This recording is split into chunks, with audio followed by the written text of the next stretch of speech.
Maqaan koo Barattuu Seenaa Taakkalan jedhama. Mana barumsaa Mul'ataayuutti barattuu kutaa 6ti. Ani maqaan koo Kennaa Keelikisan jedhama. Kan irraa dhufee mana barumsaa Mul'ataayuu barana kutaa 5ffaa barachaan ture. Bara dhufumoo gara kutaa 6tti darbe. Ani maqaan koo Barattuu Eraanii Moonaan jedhama. Manni barumsaan itti baradhaa ture Mul'ataayuudha. Amma kan itti darbe gara kutaa 5ffaatti darbe bara 2017 kutaa 4ffaan barachaan ture. Ani maqaan koo Liitanii Moonaan jedhama. Kanan baradhu mana barumsaa Mul'ataayuuti kutaa 1ffaa gara kutaa 2ffaatti darbe. Ani maqaan koo Barattuu Simboonii Taayiin jedhama. Manni barumsaa koo Mul'ataayuudha gara kutaa 6ffaatti darbe. Tolee, maqaan koo Barataa Milkeessaa Ilamaariyaam jedhama. Kanan dhufee mana barumsaa Mul'ataayuudha. Bara 2017 kutaa 7ffaan barachaa ture. Bara dhufu yookaan bara 2018 immoo gara kutaa 8ffaatti darbaa jechuudha. Maqaan koo Simboonii Taakkalee jedhama. Mana barumsaa Mul'ataayuun baradhaa. Kutaan koo kutaa 4ffaatti darbaa. Boqaa birraa jechuun yeroo bacaqiin gannaa ba'ee boqaa birraatiin ittiin nu ga'uudha. Yeroo hiriyoota keenya wajjin manni barumsaan banamee itti wal agarru sababii ta'ee fi baay'ee sababii wal yaadnuu fi baay'ee kan namatti toludha boqaan birraa yeroo ga'u jechuudha. Boqaa birraa Oromoo biratti kan inni qabu bacaqii gannaa keessaa kan waaqni nu baasee gara bara haaraatti kan nu dabarsedha jechuudha kan itti argamu. Akkuma beekamu bacaqii gannaa keessaa gaafa baanu lagni guutee haroon hunduu guutee waan jiruuf Oromoon ta'ee sabni biraas wal arguu hin danda'u. Gaafa lagni kun hir'ate immoo Oromoon wal argaa kana kabajachuufis Oromoo waaqa isaa galateeffata wal argisaatiif ayyaana ni kabajaa. Kanaafuu ayyaanni kun immoo ayyaana gaarii akka ta'uuf hawwa jechuudha.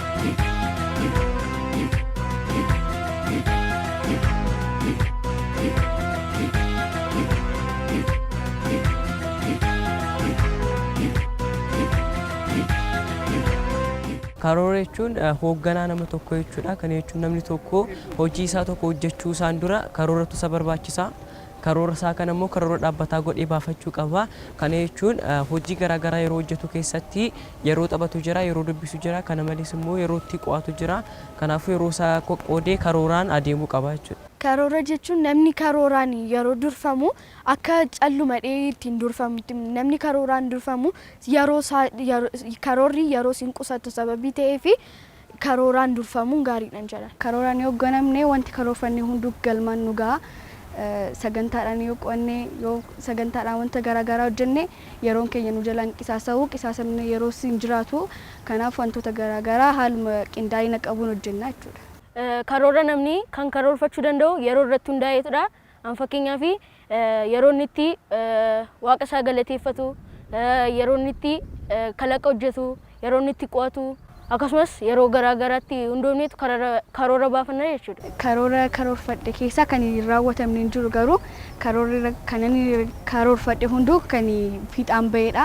Barri kun bara fiixaan ba'iisaaf bara milkaa'inaa ture. Kanan karoorfadhe hunduma isaayyuu galmaan gaadheera. Kanan karoorfadhee ture qabxii koo 90 keessa fiduu barbaadeen ture. Waanan karoorfadhe hundi isaayyuu galmaan naageera.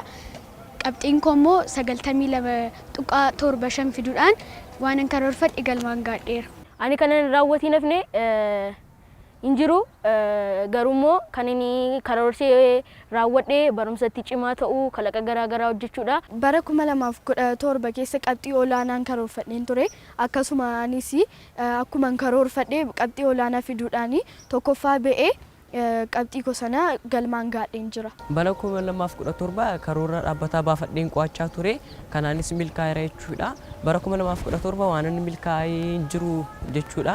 Waan inni milkaa'ee keessaa waan inni karoorfadhe 100 fiduudha. Isas 100tti kan siqu 99.89 fiduudhaan akkuma noorsichaallee tokkoffaa bahuu danda'eera jechuudha. Qabxii olaanaa fideen tokkoffaa bahuu ture karoorri koo kan qabxii isa karoorfadhees fideen isan yaadiin ol fidee tokkoffaa baheera jechuudha. Fi maatii gargaaruudhaan hojii garaagaraas karoorfadheen ture hundi isaa milkaa'eera.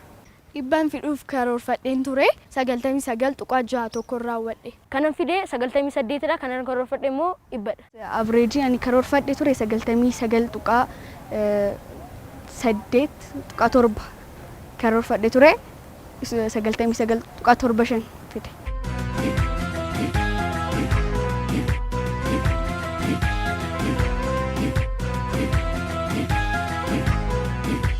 Kan inni raawwatiin darbe xiqqoo qabxii herregaa maatisii koo xinnoo si jallanna jalaa gabbo'ee jira. Isa sirriitti tuun qo'atiin isa kaanitti sababiin xinnoo si achi jedheef natti fakkaata. Inni xiqqoo see galna jalaa irratee jira. Bara dhufu garuu fooyyessee isa dhibba fiduuf nan yaala. Kanan karoorfadhee raawwateen jiru yeroo waan baay'een hin jiru garuu waan kalaqa wajjin wal fakkaatu barachuun barbaada ture garuu yeroo qo'annaa koo wajjin waan natti hin tolleef isa galmaan hin gahanne isa immoo bara dhufu yookaan ganna kana sirriitti cimee bara 2018tti galmaan hin gahadhee yaada. Karooran karoorfadhee qabxii olaanaa fi waan garaagaraa san karoorfadhee hunda akkan milkeessuuf kan na gargaare tokkoffaa maatii dhaggeeffachuu gorsa maatii hunda dhaggeeffachuu inni lammaffaa immoo sagantaadhaan qo'achuu wanta goon hundumaa sagantaadhaa fi karooraan gochuudha inni lammaffaa immoo namoota hangafoota keenya kabajuu. Gaafa namni karoorfatu xiqqeessee karoorfachuun qabu. Akkuma beekamu bara 2018 gara kutaa 8ffaatti waan darbuuf qormaata biyyoolessaa qoramaa.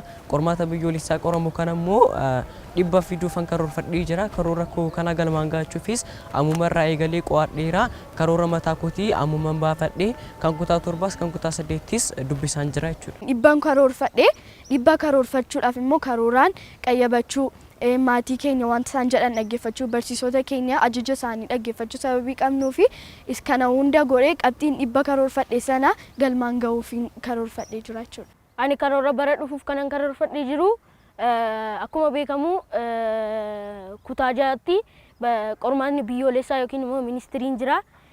Ministirii sanarree qabxii gaarii fiduufdha. Kan biraa immoo kalaqa akkuma weebsaayitii amma isiniin jedhe kana weebsaayitii hojjechuuf irree karoorfadheen jira jechuudha. Bara 2018tti qabxii koo 97 yookaan 100 fiduudhaan qabxii koo akkan dabaluun barbaada jechuudha. Bara 2018tti barnoota qormaata biyyoolessaa waan nu eeggatuuf barnoota dabalataa kanneen akka tiitoriyaalii garaagaraa mana barumsaa keessatti barachuudhaan barnoota akka cimnuuf kan nu gargaaru isa barachuudha. Inni kan biraa immoo qabxii olaanaa fiduuf maqaa mana barumsaa fi maqaa maatii koo maqaa koo dhoofsisuun barbaada. Fi barnootuma sagantaadhaan qo'achuu barsiisonni qormaata garaagaraa fi gaaffilee shaakalaa garaagaraa hojjechuudhaan qormaataaf of qopheessuun barbaada. Bara dhufu barnoota koon cinatti barnoota afaanii barachuuf karoorfadheen jira. Amma ani ispoortii barachaa jira ganna kana akkasuma kana itti fufee immoo baradhee galmaan gahuun barbaada barnoota koo cinatti. Karoora kana immoo raawwachuudhaaf yookiin immoo fiixaan bahuudhaaf gadi jedhee qo'achuu akkasumas maatii gargaaruudhaan waa'ee kalaqaa kana immoo barachuudhaan barumsa bukkeetti qabeen jechuudha. Kana gochuudhaan karoora koo fiixaan bahuu nan danda'a. Karooraan fayyadamuu kootti bu'aa baay'ee argadheera. Sadarkaa keessaa akkan bahu na gargaareera. Hojii koo yerootti qoqqoodee akkan hojjedhus na gargaareera. Kana malees immoo ijoolleedhaan waan gorsu karooraan fayyadamuu qabdu. Namni karooraan hojjechuu yoo namni karooraan hojjetee galmaan ni ga'a garuu yoo karooraan qabaanne galmaan gahuu hin danda'u jechuudha. Kitaabilee garaagaraa dubbisee barnoota garaagaraa irratti dabaluudhaan maatii koo gorsa isaan na gorsan fudhachuudhaan waanan karoorfadhe sana galmaan gahuu nan danda'a. Kalaqa kanan hojjedhee weebsaayitiidha. Kanas immoo mana barumsaatti ijoollee yookiin immoo guruupii gareedhaan taaneetu kan baranneedha. Kanatu akka kaasee kanarratti baradheenanii weebsaayitii hojjedhee jechuudha. Wanta hojjettan hundumaa gargaarsa waaqayyoo fi karoora ofii keessanii godhadhaa. Waan keessi keessan isin godhe hojjedhaa. Maatii keessaniif ajajamaa barsiisota keessan jaalladhaa kabajaan jira. Ammumarraa kaasanii tapharratti osoo hin xiyyeeffatiin barnoota isaanii irratti xiyyeeffachuu qabu. Barnoota isaanii kana immoo karooraan deeggaramanii hojjechuu qabu. Karoora isaanii ammumarraa kaasanii tapharratti qofa osoo hin ta'in ammumarraa kaasanii beekumsa garaagaraa barachuu qabu. Barnoota isaanii dubbisuu qabu jedheen gorsa. Ani kanan karoorfadhee akkuma maatii gorsa isaanii dhaga'uudhaan kitaabilee garaagaraa dubbisuudhaan akkan galmaan gaadhee isinitti meera. Akkasuma isinillee akkuma koo taa'uudhaan gorsa maatii keessanii kitaabilee garaagaraa dubbisaatii karoora keessan galmaan gaadhaa.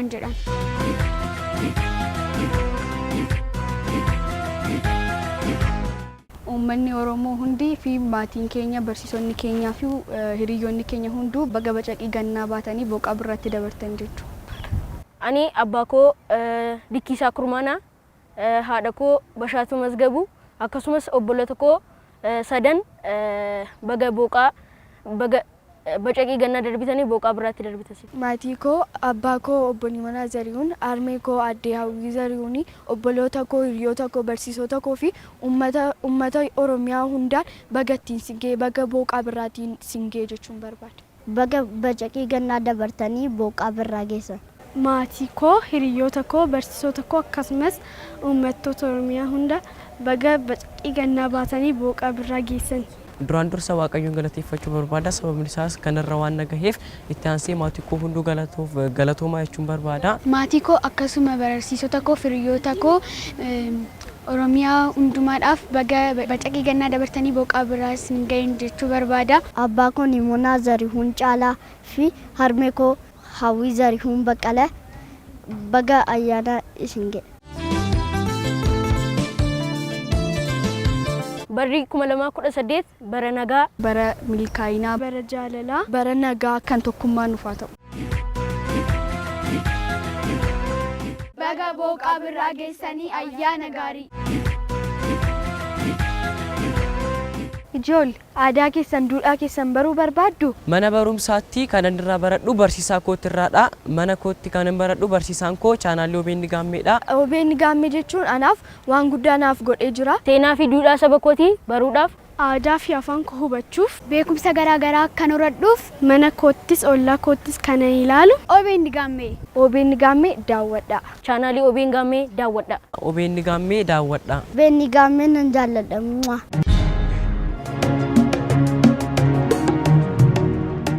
Amma kan isin dhiyeessu walaloodha. Mata dureen walaloo koos adda hin baanu.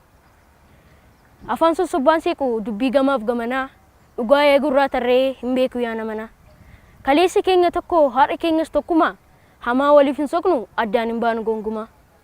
Tokko taaneetu mallaa imala daandii kaayyoo, walumaan galmaan geenya galfata aabboo faayyoo, walumaan galmaan geenya galfata aabboo faayyoo. Bubbeen bubbisee darbuun tasa addaan hin baanu, nuti ilmaan abbaa tokko hirmii waliif hin taanu. Nuti ilmaan abbaa tokko hirmii waliif hin taanu. Waan dhaggeeffataniif guddaa galatoomaa. Mata duree walaloo koo galatoomaa jedha. Abbaa afaan keenyaa saaqaa barruu har'a akka dubbannuuf kan nuuf bante carraa olmaa keenya yaadannee dhufne asii achis galatoomi siin jenna yaa abbaa gammachiis. Eeyyeen galatoomi kabajami goota koo anis intalli kee ba'achuuf qooda koo isaan sirraa dhaaleen ogbarruu tarreessa kunoo dabaree koo waa'ee kee barreessa kan sabaaf dagattee dhiistee jiru qannoo jabduu ilundeesse miiltoo asteer gannoo baricha dukkanaa baricha cillimii bara afaan keenya balleessan illimii qubee waamnuu bara yakka cimaa xaartee afaan keenyaaf eelee keenya simaa. Qurnati qabsiiste kunoo giimii Oromummaa ibsi addunyaa ol ga'e kaayyoon ati kaateef kunoo galma ga'eera tiyaatirri fiilmiin kitaabni meeqayyuu kunoo ittiin ba'eera olmaa kee yaadatee Oromoo siin boona ol jedhii ilaali ilmaan miiliyoona yoomuu siin yaadanna siin dhaadanna yoomuu waaqni siin nuuf kenne nuuf haa galatoomu lubbuun kee jannata nuuf haa teessu achis galatoomi siin jenna yaa abbaa gammachiis waan dhaggeeffataniif galatooma.